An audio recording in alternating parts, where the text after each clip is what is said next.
Hello friends, नमस्कार। मैं नंदिनी आज आपके लिए पासबुक और चेकबुक रखने के लिए एक खास पाउच लेके आई हूँ जो कि बहुत ज़रूरी है। मैं बैग,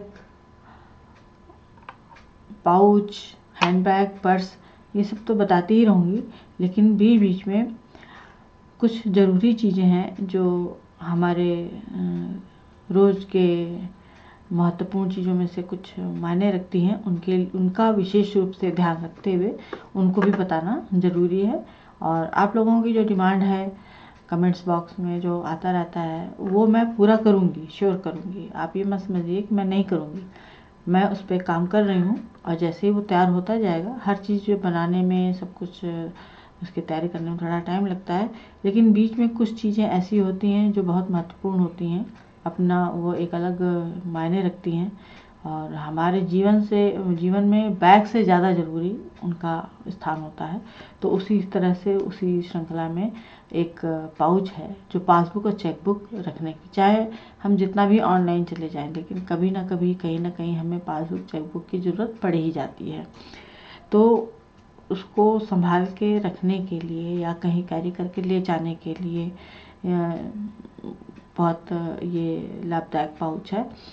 क्योंकि अक्सर हम क्या करते हैं, अगर सही मायने में देखा जाए तो हमारी बहुत सारी चीज़ें पन्नियों में रखी रहती हैं, पॉलीथीन बैग्स में या फाइल फोल्डर में। तो जिनको अब एक फ़ाइल ले ली, उसी में सारी चीज़ें हमने इकट्ठे रख दी। अभी जब ज़रूरत पड़ी तो लगते हैं खोजने कि कहाँ गई 10 पेपर इधर उधर हो जाते हैं, कुछ पेपर ऊपर नीचे, चाहे जितना हम लोग संभाल कर रखे कुछ पेपर ऊपर नीचे हो जाते हैं। तो क्यों ना हर चीज़ का एक अपना पाउच बना दिया जाए, भले एक साथ रखा जाए लेकिन वो एक बार में निकालने पर आसानी से मिल जाए। तो उसमें मैंने आप लोग के लिए लाई हूँ पासबुक और चेकबुक पाउच।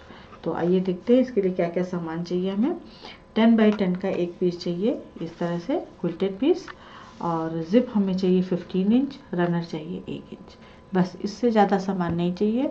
और आपके पास बड़े बचे हुए क्विल्ट पीस जो रखे होंगे आप उनसे भी बना सकती हैं, और ये बहुत ज़रूरी है, आप इसको बनाइए ज़रूर। तो ये इतना सामान चाहिए। और अब यहाँ पे मैं आपको बता दूँ कि इसको बनाना कैसे है। ये 10 बाई 10 का हमारा एक पीस है। इस पीस को हमने जब फोल्ड किया, हाफ एंड हाफ फोल्ड किया, तो ये 5 बाई 10 का 1 पीस बन गया। जब 5 बाई 1 का 1 पीस बन गया तो ये जो बीच का हिस्सा था, यहाँ से जो हमने फोल्ड किया था इस तरफ, तो ये बीच का हमारा जुड़ा हुआ हिस्सा है और ये हमारा ओपन हिस्सा है। जब फोल्ड करने पे आया तो ओपन हिस्से की तरफ से हमें कोई भी एक कॉर्नर पकड़ के 1.5 इंच ऐसे कॉर्नर से टेढ़ा निशान लगाना है और फिर यहाँ पे हल्का सा गोल घुमा देना है। तो इसका शेप हमारा कुछ इस तरह से फाइनल कट के आएगा। ये देखिए इस तरह से ये हमारा फाइनल पाउच का डिज़ाइन रहेगा, ये नीचे वाला। तो इसी को हमें आज बनाना है। तो यहाँ मैंने ये कट करके रखा हुआ है, मैं दिखा रही हूँ। ये 10 बाई 10 का पीस था, आप देख रहे होंगे यहाँ पे ये गोल कटा हुआ है।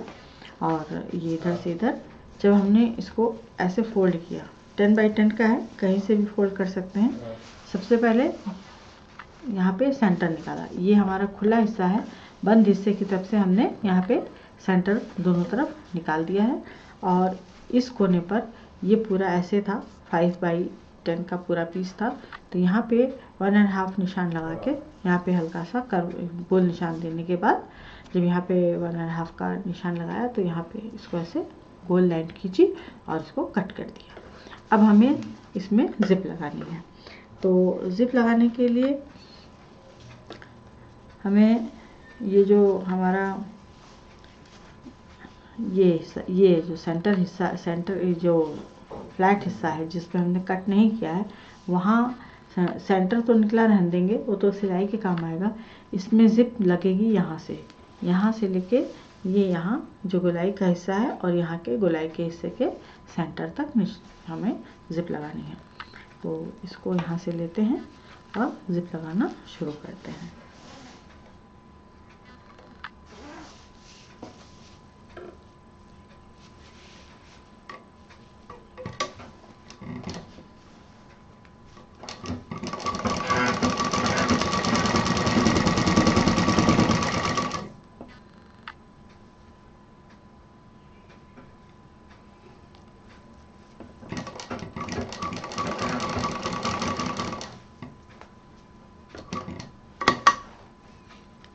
जहाँ पर हल्का सा गोल आता है वहाँ पे चाहे जिप लगानी हो चाहे पाइपिंग, आराम से लगाएं और चाप उठा करके कपड़े को घुमाएं, नहीं तो वहाँ पे सिलवटें आ जाती हैं। और ये जिप हमारी सेंटर तक आ गई है। सेंटर पे आके ये जिप हम काट देंगे।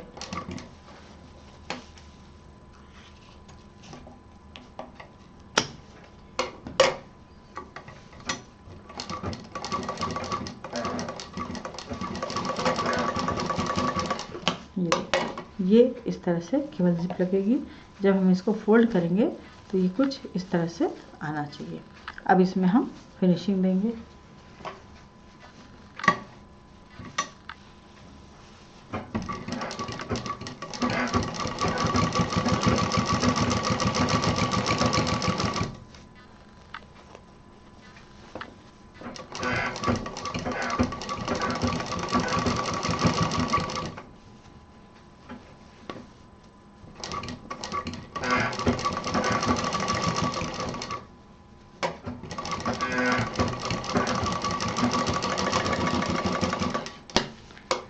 इसी तरह से ये दूसरा हिस्सा भी इसमें जोड़ देंगे।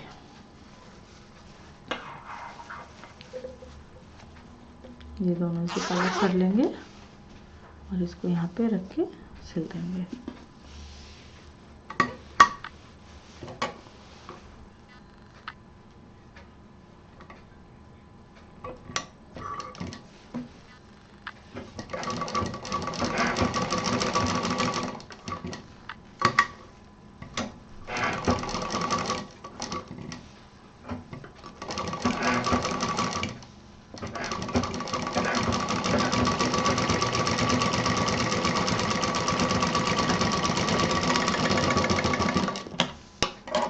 इसकी भी फिनिशिंग दे देते हैं।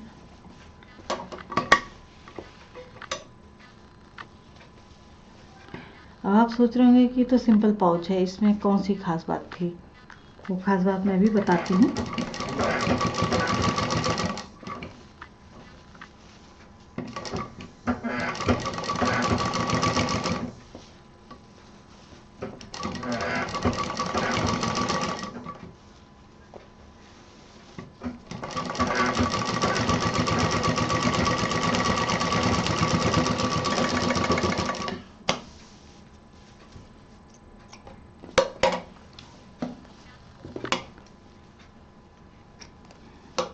इसमें अब हम रनर डालेंगे। रनर केवल एक डालना है और रनर जिधर कट है इस तरफ जाना चाहिए। जो फ्लैट का हिस्सा है इधर से हम रनर डालेंगे, इस तरफ से नहीं डालेंगे।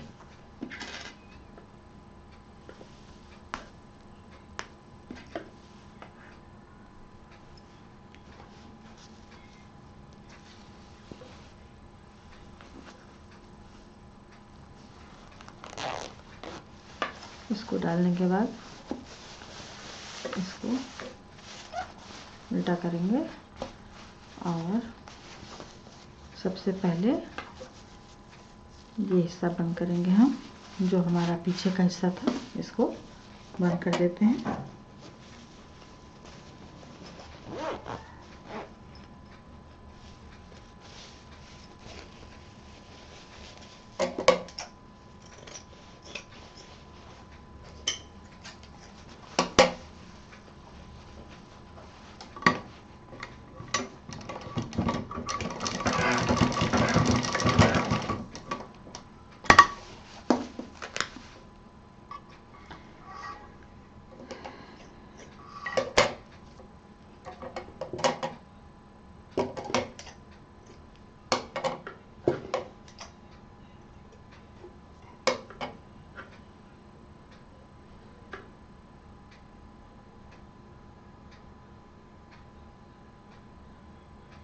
ये पाउच बताने का मेरा एक मकसद ये भी है कि हम चाहे जितना भी किसी भी दिशा में ऑनलाइन चले जाएं, ऑनलाइन बहुत सारी चीज़ें होती हैं, लेकिन आज भी हमारे घर में जो बड़े बुज़ुर्ग हैं उनको पेंशन के लिए ट्रेजरी जाना ही होता है। बहुत रेयर केस में ऑनलाइन हो सकता है ट्रेजरी का काम, लेकिन जो ट्रेजरी की बुक्स हैं जिनको ईयर बाय ईयर निकाल के देखना होता है, रिन्यू कराना होता है, लिविंग सर्टिफिकेट देना होता है, उनकी अपनी पासबुक होती है, उनकी अपनी चेक बुक होती है, जो हमारे घर में ग्रैंड पेरेंट्स हैं उनके लिए, तो ख़ास तौर पे ये पाउच उन्हीं के लिए है। और ताकि उनका अपना सामान कहीं पन्नियों में डंप ना पड़ा रहे। पन्नियों में कभी कभी क्या होता है कि भाप से भी जम जाती है, पेपर आपस में चिपक जाते हैं, फटने का डर रहता है। और कपड़े में क्या होता है कि अगर इसमें मॉइस्चर नहीं होगा, अगर पन्नी में भी रखा है तो सारा मॉइस्चर पहले ये कपड़ा ले लेता है, तो इससे कागजात हमारे बचे रहते हैं। अब इन पाउच में डालने के बाद एक नेपथलीन की गोली डाल सकते हैं और उसमें फिर उसके बाद पाउच वगैरह सुरक्षित हम रख सकते हैं। तो ये पाउच बनाने का मकसद मेरा ये भी था, क्योंकि ये भी जो कागजात हैं हमारे, ये भी बैंक और ट्रेजरी से ही सारे संबंधित हैं। देखिए यहाँ पे डबल हो गया है, धागा बार बार हमारा कट रहा है।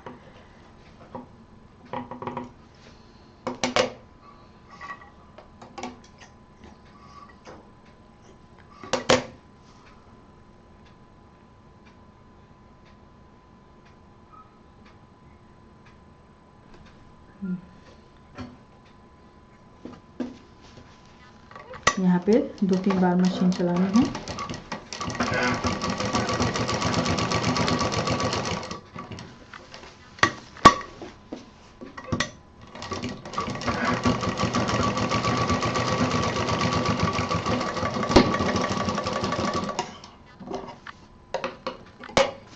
और ये जो हमारा दूसरा सिरा है, बस इसको यहाँ से थोड़ा सा अंदर की तरफ सिल देना है ताकि ये सिरा हमारा बंद हो जाए।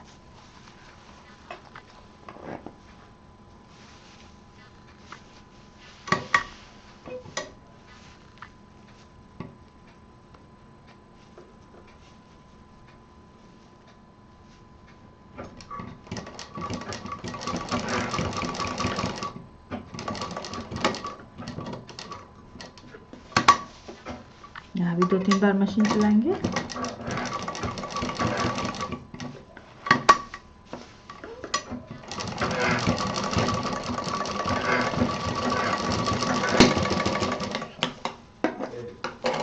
और ये हमारा पाउच तैयार हो गया है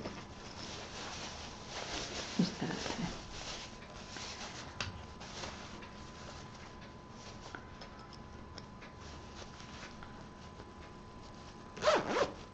ये इस तरह से। अब मैं बताऊंगी कि ये गोल क्यों काटा गया। सीधा जिप वाला पाउच भी हो सकता है, होने को बहुत कुछ हो सकता है, लेकिन ये जो पाउच है, अब जैसे ये पासबुक है मेरी, जब हम इसको इसमें रखते हैं इस तरह से, तो ये जो कॉर्नर है इसका, अभी तो ये यहाँ पे, हाँ ये देखिए, ये जो इसका कॉर्नर है, ये यहाँ पे जब सीधे पाउच में रखते हैं तो फंसने का डर रहता है, फटने का डर रहता है। तो जो चेक बुक होती हैं हमारी, वो अगर ज़रा से भी फट गई, कुछ हो गई, तो वो बैंक वाले मान्य नहीं करते हैं। पासबुक तोड़ मोड़ जाती है, उसमें नंबर फट सकते हैं, पेपर फट सकते हैं खींचने में। अगर बहुत बड़ा पाउच बना दिया तो फिर बहुत बड़े पाउच के साथ ये है कि चलो ये भी रख दो, ये भी रख दो, ये भी रख दो, तो और ढूंढने में दिक्कत होती है खोल के। अब ये पाउच है, इसको तुरंत यहाँ से जब हमने इसको, ये देखिए आराम से बंद हो गया। चेक बुक हमारी बिल्कुल कहीं नहीं फंसी, एक बार में बंद हुआ, एक बार में खुल गया। इसी तरह जब इसको खोलेंगे तो इसको खोलते ही ये पन्ने की तरह खुल जाएगा, एक हल्की सी फाइल की तरह, पूरा भी नहीं खुलेगा। और जो भी सामान है हम आराम से उसको उलट पलट के देख सकते हैं कि कहाँ पर कौन सी पासबुक रखी है। तो ये मेरा था आज के पाउच का बताने का मकसद, केवल पासबुक और चेकबुक के लिए। तो उम्मीद है आपको ये पसंद आया होगा। आप अपने घर में जो आपके ग्रैंड पेरेंट्स हैं उनके लिए बनाएं, उनको दें, उनका सामान सुरक्षित रखें, उनकी भावनाओं का सम्मान करें। नंदिनी आपसे कल फिर कुछ लेके मिलेगी। नमस्कार।